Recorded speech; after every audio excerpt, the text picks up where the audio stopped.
નમસ્કાર, news at 7 માં આપનું સ્વાગત છે. સમાચારની શરૂઆત કરીશું આજના મુખ્ય સમાચારથી.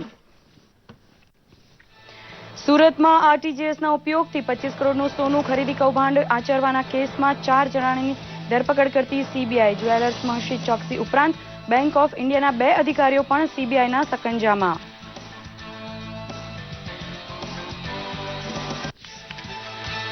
ગુજરાતમાં બર્ડ ફ્લૂ અન્ય પક્ષીઓમાં ન પ્રસરે તે માટે તકેદારીના તમામ પગલાં લીધા હોવાનું જણાવતા પશુપાલન મંત્રી. આરોગ્ય મંત્રીનો પણ નહીં ગભરાવાનો આપ્યો સધિયારો. હાથીજણના આશા ફાઉન્ડેશનના 14 વ્યક્તિઓને ટેમીફ્લ્યુની દવા આપી 7 દિવસ માટે આઇસોલેશનમાં રખાયા. લોહ પુરુષ સરદાર સાહેબના જીવન કર્તૃત્વને નવી પેઢી સમક્ષ ઉજાગર કરવાની પ્રતિબદ્ધતા વ્યક્ત કરતા મુખ્યમંત્રી વિજયભાઈ રૂપાણી. ગાંધીનગરમાં સરદાર પટેલના જાહેર જીવન શતાબ્દી અવસરે આર્કાઇવલ સંગ્રહનું કર્યું વિમોચન.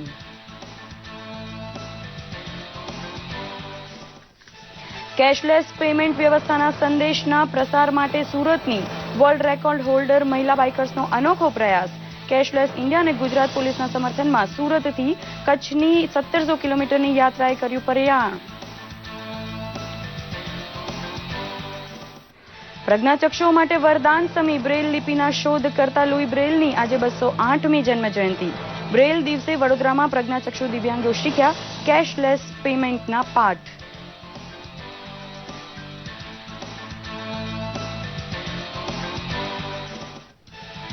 તુર્કીના ઇસ્તંબુલમાં આતંકવાદી હુમલાનો ભોગ બનેલી ખુશી શાહના નશ્વર દેહને વડોદરા લાવી કરાયા અંતિમ સંસ્કાર. સાંસદ રંજનબેન ભટ્ટ તથા જિલ્લા કલેક્ટર ઉપસ્થિત રહી પાઠવી શ્રદ્ધાંજલિ. 5 રાજ્યોની 690 વિધાનસભા બેઠકો માટે ચૂંટણીની તારીખોની જાહેરાત. ગોવા અને પંજાબમાં 4 ફેબ્રુઆરી, ઉત્તરાખંડમાં 15 ફેબ્રુઆરી, મણિપુરમાં 2 તબક્કામાં 4 અને 8 માર્ચ, જ્યારે ઉત્તર પ્રદેશમાં 4 ફેબ્રુઆરીથી 8 માર્ચ દરમિયાન 7 તબક્કામાં મતદાન.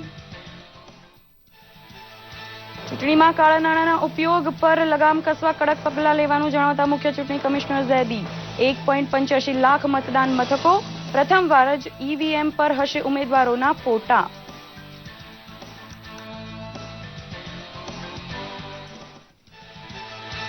અને ભારતની સર્વોચ્ચ અદાલતના મુખ્ય ન્યાયાધીશ તરીકે શપથ ગ્રહણ કરતા ન્યાયમૂર્તિ જગદીશસિંહ ખેહર. રાષ્ટ્રપતિ પ્રણવ મુખર્જીએ લેવડાવ્યા 44માં મુખ્ય ન્યાયાધીશ તરીકે પદ અને ગોપનીયતાના શપથ.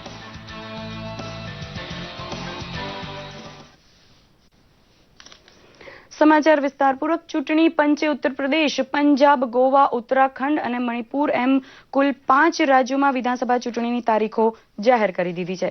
5 રાજ્યોની કુલ 690 વિધાનસભા બેઠકો પર ચૂંટણીઓ યોજવામાં આવશે, જેમાં 16 કરોડથી વધારે મતદારો પોતાના મતાધિકારનો પ્રયોગ કરશે. તો 11 માર્ચે એક સાથે 5 રાજ્યોની ચૂંટણીના પરિણામ જાહેર કરાશે. જોઈએ એક રિપોર્ટ. ચૂંટણી પંચે બુધવારે પત્રકાર પરિષદ યોજી 5 રાજ્યોમાં યોજાનારી વિધાનસભા ચૂંટણીની તારીખોની જાહેરાત કરી હતી. આ 5 રાજ્ય ઉત્તર પ્રદેશ, ઉત્તરાખંડ, પંજાબ, મણિપુર અને ગોવા છે.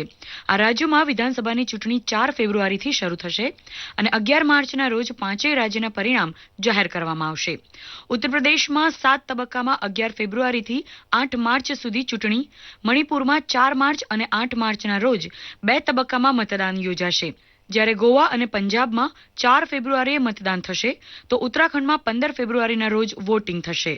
ચૂંટણીઓની જાહેરાત બાદના પ્રથમ 72 કલાક માટે તથા મતદાનના 72 કલાક પહેલા માટે વિશેષ પ્રક્રિયા નક્કી કરવામાં આવી છે, જેથી કરીને ચૂંટણીઓ મુક્ત અને ન્યાયી રીતે યોજી શકાય. યુપી, પંજાબની બેઠક પર ઉમેદવાર ₹28 લાખ તથા મણિપુર, ઉત્તરાખંડ તથા ગોવામાં ₹20 લાખ સુધીનો ખર્ચ કરી શકશે. દરેક ઉમેદવારે ચૂંટણી ખર્ચ માટે અલગ બેંક ખાતું ખોલવાનું રહેશે અને ₹20,000થી વધુનો ખર્ચ ચેકથી કરવાનો રહેશે. તમામ ચૂંટણીઓમાં મતદાતાઓને નોટાનો વિકલ્પ મળશે. कमीशन और हमारी सारी मशीनरी इस बात को जरूर देखेगी कि नोटबंदी से हमारे काले धन के ऊपर नियंत्रण लगाने में कैसे कैसे मेजर्स उठाने पड़ेंगे. इतना अवश्य है कि जैसा सूचना हम लोगों के पास आ रही है कि काले धन की उपलब्धता इस बार के आने वाले इलेक्शंस में कम होने की संभावना है, लेकिन जैसे जैसे इलेक्शन होगा हम इसको डे टू डे बेसिस पर मॉनिटर करेंगे. આ 5 રાજ્યોની 690 વિધાનસભાની બેઠકો પર 16 કરોડ જેટલા મતદારો પોતાના મતાધિકારનો પ્રયોગ કરશે, જ્યારે 1,85,000 જેટલા મતદાન મથકો ઊભા કરવામાં આવશે. મુખ્ય ચૂંટણી કમિશનર નસીમ જૈદીએ જણાવ્યું હતું કે ચૂંટણીમાં ગોપનીયતા જાળવવા માટે તમામ પોલિંગ બૂથ પર પાયાની સુવિધાઓ હશે. અમુક પોલિંગ બૂથને મોડેલ બૂથ તરીકે રજૂ કરાશે, તો પ્રથમ વખત ઈવીએમમાં ઉમેદવારના નામ સાથે તેની તસવીર પણ હશે. આ ઉપરાંત અમુક વિધાનસભા બેઠકો માટે સેના તથા સશસ્ત્ર બળોના જવાનો માટે ઈ વોટિંગની વ્યવસ્થા ઊભી કરાશે, તેમજ દિવ્યાંગો માટે દરેક બૂથ પર ખાસ વ્યવસ્થા કરાશે. Deployment of central paramilitary forces will be under the oversight of central observers and with their approval. Election Commission has already started monitoring preventive actions prior to announcement, and now we will start monitoring more strictly. Commission is committed to provide protection to members of scheduled caste and scheduled tribes. Wherever needed, provisions of scheduled caste Prevention of Atrocities Act will also be invoked. 5 રાજ્યોમાં ચૂંટણીની તારીખો જાહેર થતાં જ આ રાજ્યોમાં આજથી આચાર સંહિતા લાગુ થઈ છે, ત્યારે દેશમાં સૌથી વધુ વિધાનસભા બેઠકો ધરાવતા યુપીની ચૂંટણી પર સૌની નજર છે, જ્યાં બહુપાંખીયો જંગ જામશે. જોકે 11મી માર્ચે આ રાજ્યોમાં કોની સરકાર બનશે અને જનતા કોના પર પસંદગીનો કળશ ઢોળશે તે જોવાનું રહ્યું. બ્યુરો રિપોર્ટ, દૂરદર્શન સમાચાર, અમદાવાદ.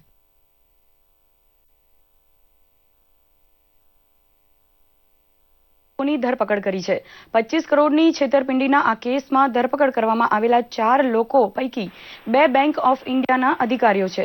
ઉલ્લેખનીય છે કે સુરતના મહિધરપુરાના જ્વેલર્સમાંથી એક બુલિયન વેપારીએ 25 કરોડના સોનાની ખરીદી કરી હતી. આ મુદ્દે સીબીઆઈએ તપાસ કરતા વિગતો બહાર આવી હતી કે વાસ્તવિકતામાં 65 કરોડના સોનાની ખરીદી થઈ હતી, તેમજ આરટીજીએસ દ્વારા નાણાં ટ્રાન્સફર કરવામાં આવ્યા હતા. આ ઘટનામાં સીબીઆઈએ 2 ગુના દાખલ કર્યા હતા અને બેંક ઓફ ઇન્ડિયાની શાખાના મેનેજર સામે તથા એક ખાનગી કંપની સામે આ અંગે વધુ માહિતી આપી રહ્યા છે हमारा दिल्ली ना संवाददाता नीरज सिंह. जी नीरज जी, आपके पास क्या ताजा जानकारी है? देखिए दोस्तों, मैं बताऊं कि सीबीआई ने आज 4 लोगों को गिरफ्तार किया, जिसमें 2 जो बैंक ऑफ इंडिया के जो ऑफिसर हैं, जिसमें एक एजीएम है और एक सीनियर जो मैनेजर है, उसको गिरफ्तार किया है. इसके साथ ही सूरत बेस्ड एक प्राइवेट फर्म है, उनके 2 लोग हैं, उनको भी सीबीआई ने अरेस्ट किया है. सबसे बड़ी बात है कि 29 दिसंबर को सीबीआई ने इस पूरे मामले में प्राथमिकी दर्ज की थी और उस समय सीबीआई ने जब ये मामला दर्ज किया था तो कई सारी जानकारी सीबीआई के सामने आई थी कि कुछ लोग बैंकों में पैसा जमा कर रहे हैं, गलत तरीके से खाते खोले जा रहे हैं और उसमें आरटीजीएस के थ्रू जो ट्रांजैक्शन है वो किया जा रहा है. तो यही कारण है कि इससे पहले भी सूरत में जो सूरत पीपुल्स कोऑपरेटिव बैंक है, उसमें भी सीबीआई ने छापेमारी की कार्रवाई की थी, तो वहां से भी इस तरह की जानकारी आई थी. लेकिन अब सीबीआई ने इस पूरे मामले में जो सूरत बैंक ऑफ इंडिया की घोड़दौड़ शाखा के हैं, उनके जो वरिष्ठ अधिकारी हैं, उनको गिरफ्तार कर लिया है. और इसके साथ ही सीबीआई का ये कहना है कि पूरे मामले को इन्वेस्टिगेट किया जा रहा है. आज 9 जगह सर्च भी सीबीआई ने किया है.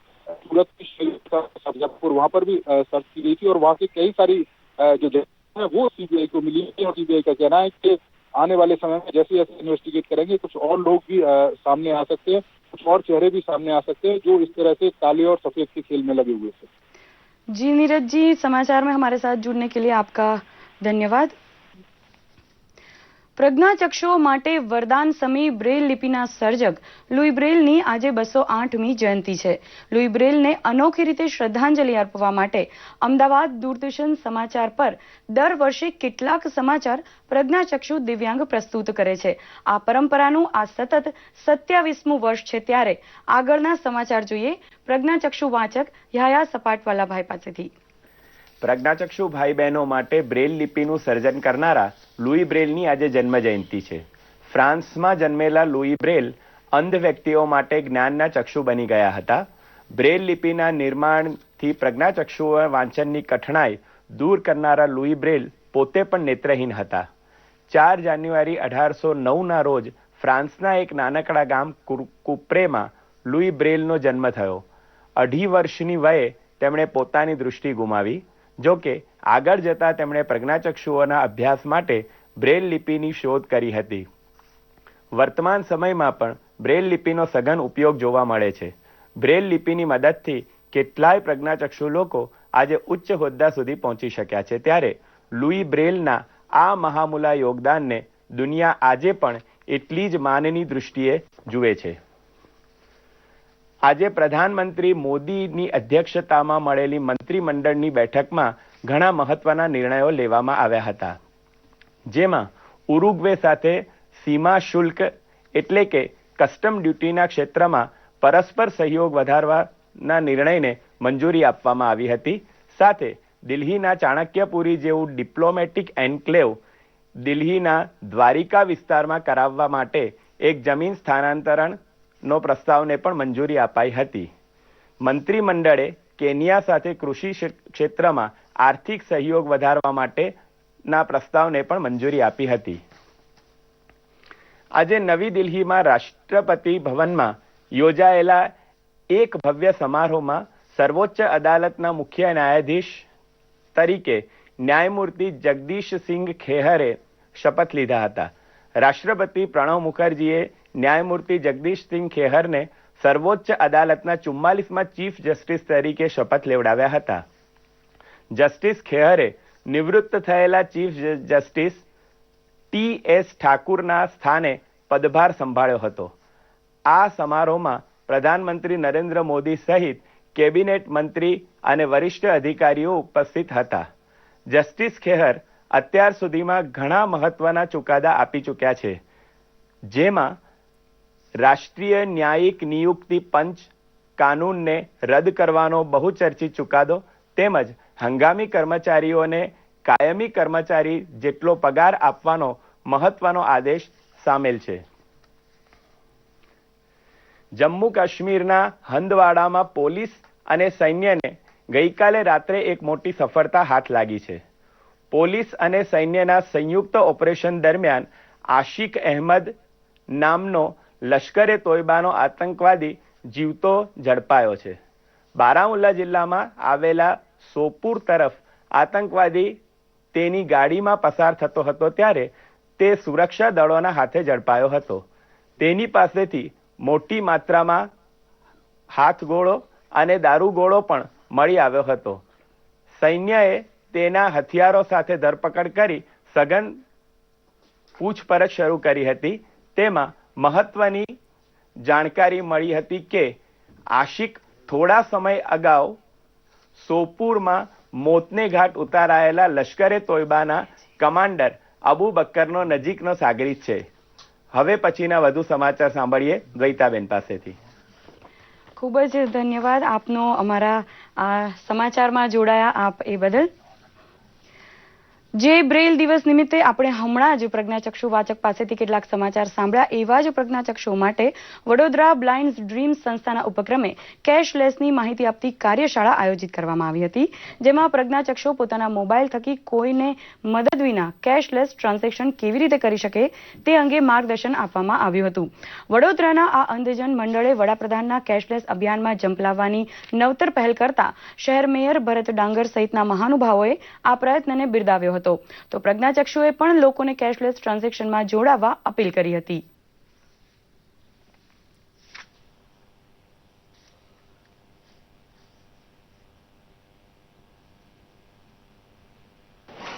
વર્તમાનમાં જ્યારે અસંખ્ય પ્રશ્નો લોકો કેશલેસ ટ્રાન્ઝેક્શનની સામે ઉભા કરે છે, એવા સમયે અંધજનો દ્વારા આ પ્રકારનો કાર્યક્રમ એ સૌને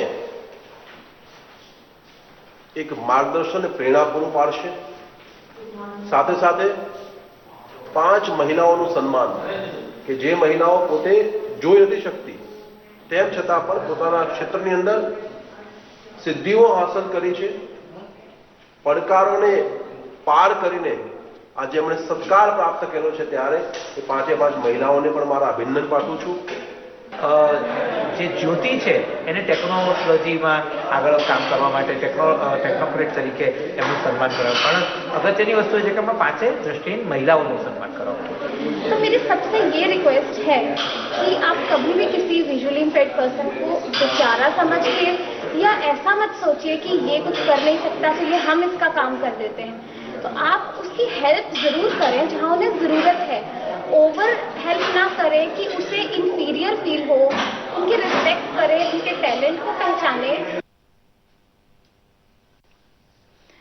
અમદાવાદ શહેરના હાથીજણ વસ્ત્રાલ વિસ્તારમાં આવેલા આશા ફાઉન્ડેશનમાં બર્ડ ફ્લૂએ દેખા દેતા તંત્ર સાબદું બન્યું હતું અને તેને ડામવા માટેના સઘન પગલાં લીધા હતા. આ અંગે પશુપાલન મંત્રી બાબુભાઈ બોખીરિયા અને આરોગ્ય મંત્રી શંકર ચૌધરીએ જણાવ્યું હતું કે બર્ડ ફ્લૂ અંગેની જાણ થતાં તેને ડામવાના પગલાં ભારત સરકાર તથા WHOની માર્ગદર્શિકા પ્રમાણે લેવામાં આવ્યા છે. તેમજ નાગરિકોએ બર્ડ ફ્લૂથી ભય પામવાની જરૂર નથી. કોઈપણ વ્યક્તિમાં બર્ડ ફ્લૂના લક્ષણો જોવા મળ્યા નથી. તેમણે ઉમેર્યું હતું કે ત્યાં તે 14 લોકોમાં પણ આ વાયરસ જોવા મળ્યો નથી. તેમ છતાં તે લોકોને તપાસ માટે અલગ વોર્ડમાં ઓબ્ઝર્વેશન માટે રાખવામાં આવ્યા છે. રાજ્યમાં છેલ્લા 10 વર્ષમાં બર્ડ ફ્લૂનો એક પણ કેસ નોંધાયો નથી. અચાનક આ પક્ષીઓનું મૃત્યુ થયું હતું એટલે એના સેમ્પલ લઈ અને ભોપાલ મોકલવામાં આવ્યા. આજે સેમ્પલો ત્યાં મોકલતાના જે પ્રાથમિક તપાસમાં એમાં બર્ડ ફ્લૂ છે એના ચિહ્નો જણાતા.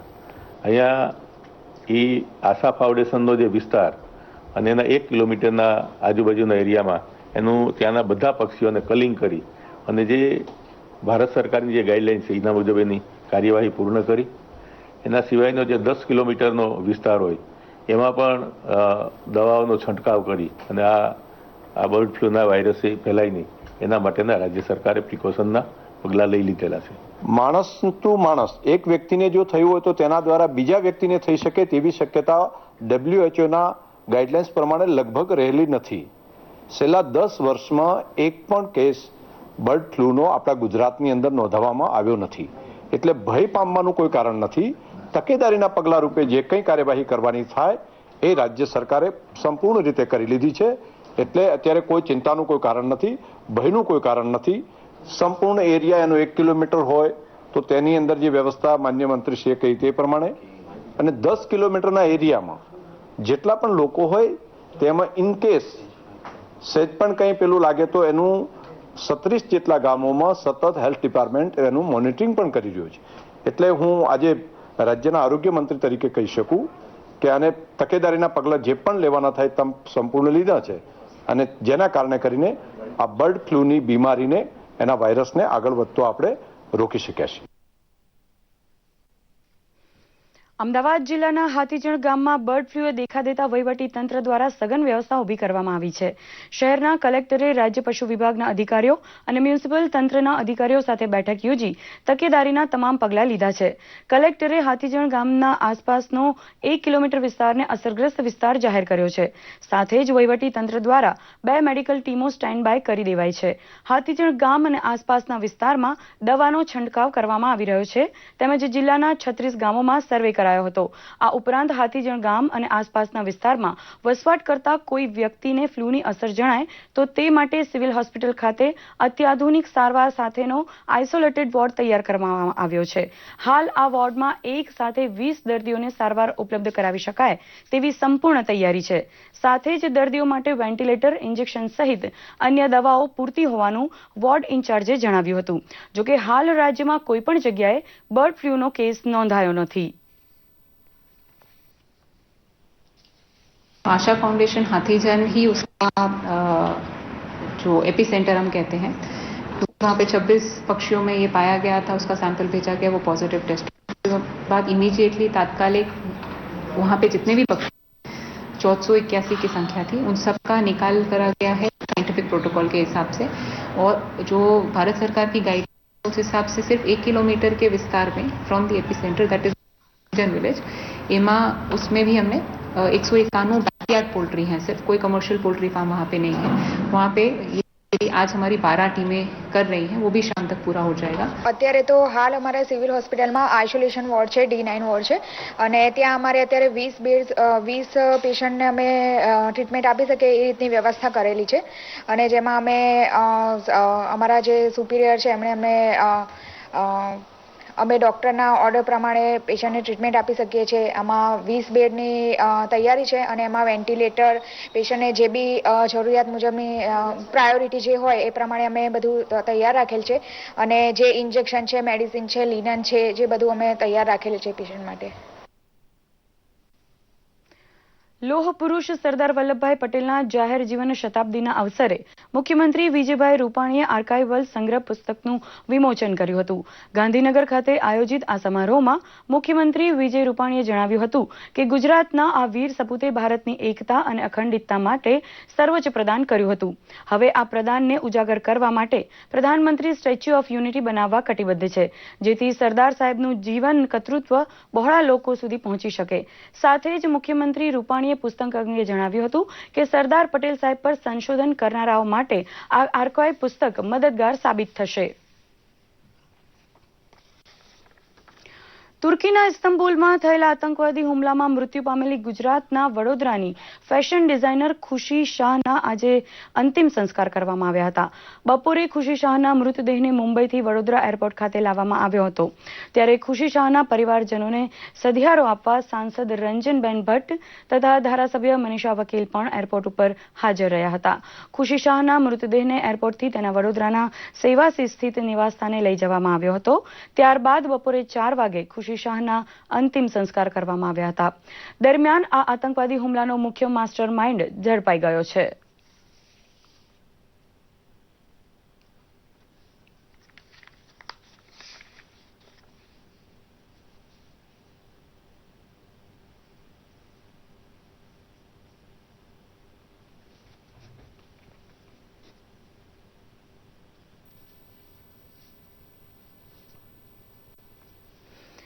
સોનાની મુહૂર્ત કહેવાતા સુરતને Guinness book of world record અને એશિયા બુક ઓફ રેકોર્ડ્સમાં ગૌરવ અપાવનારી વિરાંગનાઓ એક નવા સામાજિક સંદેશ સાથે નીકળી છે. દેશ વિદેશમાં બાઇકિંગ ક્વીન્સ તરીકે નામના મેળવી ચૂકેલી 10 મહિલા સદસ્યાઓ સુરતથી કચ્છ સુધી કેશલેસ રાઇડ અને ટ્રાફિક અંગે જનજાગૃતિને ઉજાગર કરશે. બાઇક લઈને જમ્મુ કાશ્મીર લેહ લદ્દાખ સુધી બેટી બચાવો અભિયાનને સાર્થક કરવા નીકળી પડેલી સુરતની આ મહિલાઓએ ગિનિસ બુકમાં અને એશિયા બુકમાં નામ સુવર્ણ અક્ષરે અંકિત કરાવ્યું. હવે સમાજને કેશલેસ જીવન પ્રણાલી તરફ વાળવા અને તે માટે પ્રોત્સાહિત કરવા 10 સદસ્યો 1700 કિલોમીટરનો પ્રવાસ એક પણ રોકડ રૂપિયા વગર કરી રહી છે. ડોક્ટર સારિકા મહેતા અને યુગ્મા દેસાઈના પ્રતિનિધિત્વમાં તેઓ સફેદ રણ સુધી જશે. દરમિયાન તેઓ ટ્રાફિક અંગે પણ જાગૃતતા ફેલાવશે. આજે અમે 1700 કિલોમીટરની રાઈડ કરીને કચ્છ સુધી જઈ રહ્યા છીએ અને અમે કેશલેસ જે યોજના બહાર પાડવામાં આવી છે એને પ્રવોક કરવા માટે અને બધામાં અવેરનેસ, મહિલાઓમાં ખાસ કરીને અવેરનેસ ફેલાવવા માટે અમે આ રાઈડનું આયોજન કર્યું છે. આ રાઈડ એક 2 હેતુથી થઈ રહી છે. એક તો કેશલેસ ઇન્ડિયાને અમે સપોર્ટ કરીએ છીએ અને કેશલેસ ઇન્ડિયાની સાથે ટ્રાફિક અવેરનેસ વીક જે ચાલુ થઈ રહ્યું છે એમાં ભુજ પોલીસે એક ઇનિશિયેટિવ લીધું છે ચાલક મિત્રને લોન્ચ કરવાનું. એટલે એ લોન્ચ કરવા માટે specially as a safety ambassador મને બોલાવી છે અને અમે બધા ત્યાં રાઈડ કરીને જઈ રહ્યા છે. એક સપ્તાહની આ યાત્રા દરમિયાન આ ટીમનું વડોદરા અને અમદાવાદમાં સન્માન પણ કરાશે. રણોત્સવમાં હાજરી આપ્યા બાદ તેઓ ભુજમાં ટ્રાફિક પોલીસ આયોજિત એક સમારોહમાં ઉપસ્થિત રહેશે. સાથોસાથ ભુજની શાળાઓમાં પણ અલગ અલગ વિષય અંગે જાગૃતતા કેળવશે. દેશમાં બેટી હોવાનું ગર્વ અને ગૌરવ અનુભવતી આ વિરાંગનાઓને ગુજરાત પોલીસ પ્રવાસન મંત્રાલય અને એક મોલનો સહयोग સાંપડ્યો છે. ये बहुत अच्छा इनिशिएटिव है. जिस तरह से अभी प्रधानमंत्री ने ये की है कि डिजिटल इंडिया और खास करके कैशलेस ट्रांजैक्शन उसको लोगों तक पहुंचाने का एक बहुत अच्छा प्रयास ये लोगों ने किया है. दूसरा उनका एक इनिशिएटिव ये भी है कि ट्रैफिक चालक मित्र, ट्रैफिक को भी ये चाहते हैं कि रोड पे जो चलने वाले लोग ट्रैफिक रूल्स का पालन करें, ट्रैफिक अवेयरनेस दें और इस तरह से अच्छी तरह से ट्रैफिक रूल हो, ये भी एक इनका मकसद है. કેન્દ્ર સરકારની યોજનાઓને ઉજાગર કરી સામાજિક જવાબદારી નિભાવતી આ બાઇકર ક્વીન્સ આજની યુવતીઓ માટે ટાપટીપ અને ફેશનના નખરાને બદલે નક્કર કાર્ય કરવા અંગેની પ્રેરણા પૂરી પાડે છે તેટલું જ બસ છે. દૂરદર્શન સમાચાર માટે સુરતથી એઝાઝ શેખનો અહેવાલ. પશ્ચિમ રેલવેના જનરલ મેનેજર જી.સી. અગ્રવાલે મહેસાણાની મુલાકાત લીધી હતી. આ મુલાકાત દરમિયાન તેમણે જણાવ્યું હતું કે રાજકોટ તેમજ ભાવનગર મંડલમાં પણ ગ્રીન કોરિડોર જાહેર કરવામાં આવ્યા છે, જેના કોચમાં બાયો ટોયલેટ લગાવવામાં આવ્યા છે, જેથી ગંદકી દૂર થાય અને સ્વચ્છતા જળવાઈ રહે. તેમજ તેમણે ઉમેર્યું હતું કે રેલવે સંપૂર્ણપણે કેશલેસ થવાની તૈયારીઓ કરી રહી છે. તે માટે રેલવે દ્વારા SBIને 10,000 POS મશીનના ઓર્ડર આપવામાં આવ્યા હતા. આ તકે સાંસદ જયશ્રીબેન પટેલે નવી ટ્રેન શરૂ કરવા, સ્ટોપેજ વધારવા તેમજ પેસેન્જરોની અન્ય સુવિધા માટે પણ રજૂઆત કરી હતી. 2 વર્ષની અંદર પ્રધાનમંત્રીજીએ જે મહેસાણા તારંગા બ્રોડગેજની જે ડિમાન્ડ હતી એ ડિમાન્ડ સુરેશ પ્રભુજીએ પૂરી કરી છે. બ્રોડગેજનું કામ પણ ધમધોકાર ચાલુ છે. ઇલેક્ટ્રિફિકેશનનું કામ પણ અમદાવાદથી મહેસાણા અને એનાથી આગળ પણ એ પણ ધમધોકાર ચાલુ છે. બ્રોડગેજનું કામ પણ અમદાવાદ મહેસાણા એ પણ ઝડપથી ચાલુ છે. કોરિડોરનું કામ પણ ઝડપથી થઈ રહ્યું છે અને એને લગતા પ્રશ્ન હોય એનું પણ સોલ્યુશન લાવવા માટે આરઓબી હોય કે આરયુબી હોય એના માટે પણ મહત્તમ આગામી દિવસોમાં જ્યારે સુરેશ પ્રભુજીએ જે વાત કરી છે એનું ઇમ્પ્લિમેન્ટ કરવા માટે પણ રેલવે મંત્રાલય દ્વારા પૂરા પ્રયાસ કર્યા છે. અમારી માગણી મહેસાણા મોકળા રેલવે સ્ટેશને સ્ટોપેજ આપવાની હતી લોકલ ટ્રેનને. આ અંગે અમે સંસદ સભ્ય તેમજ જનરલ મેનેજર સાહેબ સાથે રજૂઆત કરી અને રજૂઆતમાં હકારાત્મક પ્રતિભાવ મળ્યો છે, જે બદલ ખૂબ ખૂબ આભાર. આ સાથે જ આ સમાચાર બુલેટિન અહીં સંપન્ન કરી રહ્યા છીએ. નમસ્કાર.